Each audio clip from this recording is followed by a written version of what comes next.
पैसा उन्होंने दिया है 2.5 लाख रुपये।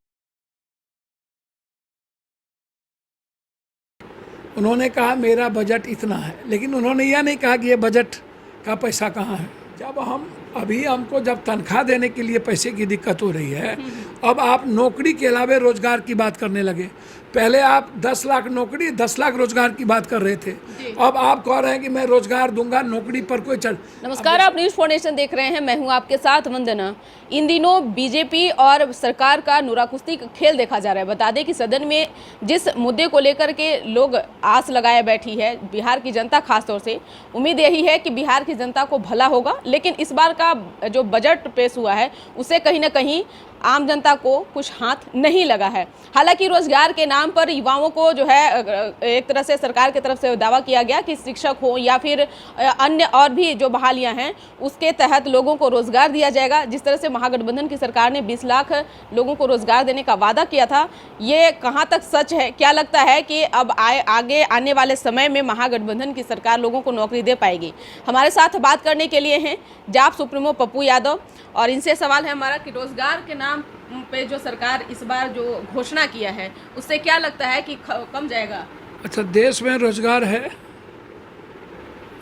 देश में गाली गलौज है, जातिवाद है, हिंदू मियाँ है, माँ बहन है, जितना चैनल है माँ बहन भोरे से लेके शाम तक गाली गलौज के अलावे, हिंदू मियाँ के अलावे, बाभन भूमिहार राजपूत के अलावे। चैनल पे क्यों जा रहे हैं?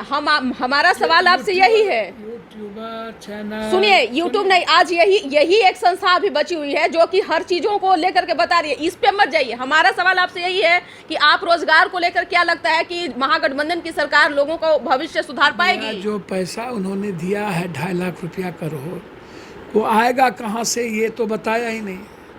उन्होंने कहा मेरा बजट इतना है, लेकिन उन्होंने यह नहीं कहा कि ये बजट का पैसा कहाँ है और कहाँ से हम ये बजट का पैसा लाएंगे।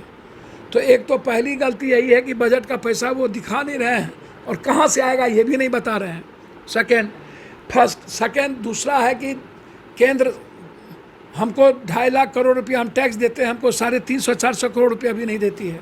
2, GST का पैसा नहीं देती है। 3, जो संघीय व्यवस्था में जो केंद्र का पार्टिसिपेशन है हर चीज़ों में, वो उसको रोक लिया है।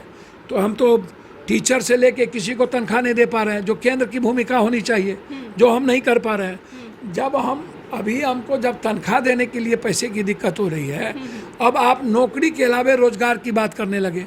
पहले आप 10 लाख नौकरी 10 लाख रोजगार की बात कर रहे थे, अब आप कह रहे हैं कि मैं रोजगार दूंगा, नौकरी पर कोई चल। अब जैसे CTET का अभी आया रिजल्ट, आप वैकेंसी निकालेंगे नहीं। इसके पहले STT वाला हुआ, अमीन वाला हुआ, इंजीनियरिंग का हुआ, क्या कहते हैं गेस्ट फैकल्टी प्रोफेसर का हुआ, तो पॉलिटेक्निक में तो जो स्थिति है, आप यदि देखेंगे छोटी से छोटी संस्था है, बड़ी से बड़ी संस्था है, हालात अच्छे नहीं हैं। कंप्लीट रूप से हम पैसे नहीं दे पा रहे हैं। हम जिस रूप से उसके मजदूरी लेते हैं उस रूप में हम उसको अलाउंस नहीं करते हैं, हम उसको इलाज की बात नहीं करते हैं, हम उसके लिए मरने के बाद कोई चीज़ नहीं दे पा रहे हैं। तो गवर्नमेंट की जो नौकरी है, सिर्फ यदि राजनीति हो जाए केंद्र के तरह, तो पहला तो ये बजट आप किसान को क्या दिए? न मंडी, न कोऑपरेटिव सिस्टम, न किसान पर आपने कुछ दिया, और ऊपर से खाद हमको देता नहीं है केंद्र, किसान को वैसे ही किसान के दुश्मन है। दूसरी चीज़, पूंजी निवेश का कोई रास्ता नहीं है। जब तक पूंजी निवेश नहीं होगा तो तब तक बंद पर फैक्ट्री खुलेगी नहीं। तो 30 चीनी मिल बंद है, लगभग सिगरेट फैक्ट्री बंद है, जूट मिल कई बंद हैं। आप इंफ्रास्ट्रक्चर पर काम नहीं करेंगे, पर्यटन पर आपने पैसा ही नहीं दिया, और भारत सरकार पर्यटन पर पैसा देती नहीं है, तो आपका फोकस कहाँ है? आपका फोकस सिर्फ सस्ती लोकप्रियता लेकर के यदि होगी, आप पलायन को रोकने पर बात नहीं करेंगे, मनरेगा पर आप पैसा नहीं बढ़ाएंगे, मजदूर को कैसे क्योंकि किसान के पास पैसा है नहीं, ज़मीन है नहीं कि यहाँ मजदूरों को उतना पैसा मिलेगा। मजदूर कोरोना में लौट के तो आए थे ना, अब फिर चले गए, तो आपने तो वादा किया था कि अब हम जाने नहीं देंगे।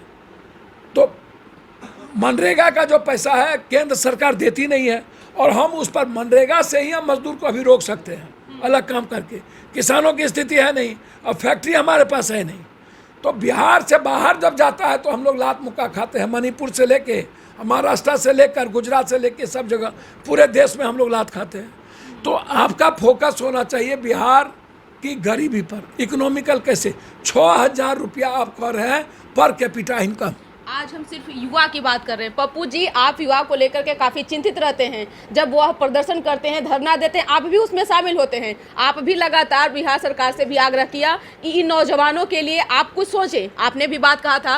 क्या लगता है कि इस बार का बजट से कुछ उम्मीद है? सर, मैं वही बात तो कह रहा हूँ कि 6,000 पर कैपिटा इनकम आप कर रहे हैं बिहार का है।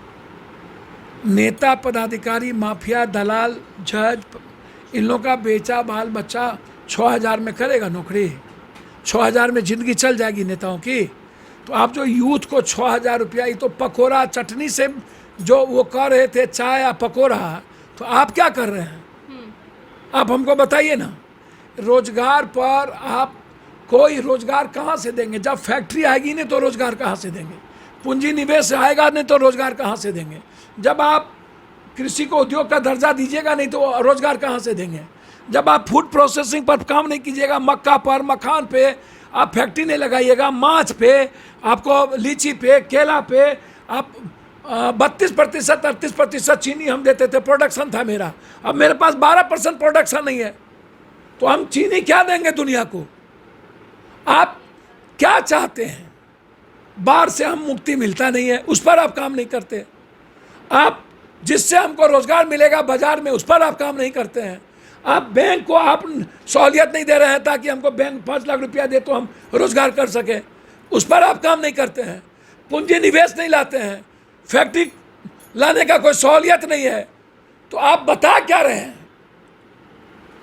कहाँ से रोजगार? मुंह से? तेजस्वी जी नहीं सफल होंगे इसमें? सर, इच्छा शक्ति होगी तब ना, इंटेंशन और अटेंशन होगा तब ना, हम ट्रांसपेरेंट होंगे तब ना, हम जनता के प्रति वफादार और ट्रस्टेड होंगे तब ना। कम्युनिकेशन नेताओं का किसी से है ही नहीं। तेजस्वी जी से कॉमन आदमी का कम्युनिकेशन है क्या? किसी व्यक्ति से है क्या? हम सीरियस हैं क्या? हम सिंसियर हैं क्या? हमारे भीतर सिंसियरिटी है क्या? हम सिंसियर हैं राजपूत, बाभन, भूमिहार, जादव के भी। हम सिंसियर हैं 7 जात का गठबंधन, 6 जात का गठबंधन। हम सिंसियर हैं शराब में। हम सिंसियर हैं गाली गलौज में, हिंदू बिया में। हम सिंसियर हैं रामायण को गाली देने में, कुरान को गाली देने में। हम सिंसियर हैं 10% को दलाल कहने में। हम सिंसियर हैं ही नहीं कि हम को ग्रामीण हमारे पास, पर्यटन हमारे पास, आरयू हमारे पास। आप सीरियस होइए। अस्पताल हमारे पास। एक अस्पताल को तेजस्वी जी नंबर 1 कर सकते हैं, जहाँ पर सारे गरीब का इलाज फ्री हो। Ultrasound, CT scan, MRI free करें, एक्सरे, और हार्ट कैंसर, ब्रेन ट्यूमर का इलाज फ्री हो। 6 महीना हो न गया, 24 के पहले किसी एक अस्पताल को बिहार ने इंडिया का नंबर 1 करके दिखा सीधा। पप्पू यादव का इतिहास उठा के देख लीजिए। हमने जो चाहा वही किया, चाहे वो कोरोना हो, चाहे बाढ़ हो, चाहे बिजली हो पूर्णिया का, चाहे मेडिकल सिस्टम को सुधारने का। पैसे भी, आर्थिक मदद भी करते रहते हैं हर दिन। सवाल वो नहीं है, सवाल है बेसिक लेवल पर सारे 14 करोड़ लोगों का क्या होगा। और 14 करोड़ लोगों के लिए नीतीश कुमार जी को गंभीर तो होना ही पड़ेगा कि अभी तक हम पूंजी निवेश नहीं ला पाए, फैक्ट्री खोलने पर बात नहीं कर पाए, विशेष राज्य और विशेष दर्जा नहीं देता है दिल्ली, तो क्या हम अपनी फैक्ट्री नहीं खोल सकते? इधर उधर पैसा लगाने से बेहतर है कि हमको रोजगार पर सीधा फोकस करना चाहिए। हम राजनीतिक बात ना करें, और हमको गाली गलौज में जितना समय लगा रहे हैं बिहार में वो बंद करें, और हमारा focus complete man to man variation करे। इंटेंशन और अटेंशन बिहार और बिहारी हो, दूसरा कुछ नहीं होना चाहिए। बहुत बहुत शुक्रिया। तो आप सुन रहे थे क्या कुछ कहना था पूर्व सांसद पप्पू यादव का। इस खबर बस इतना ही। बने रहिए न्यूज़ 4 नेशन के साथ। तब तक के हमारे चैनल को सब्सक्राइब नहीं किया तो कर लीजिए। धन्यवाद।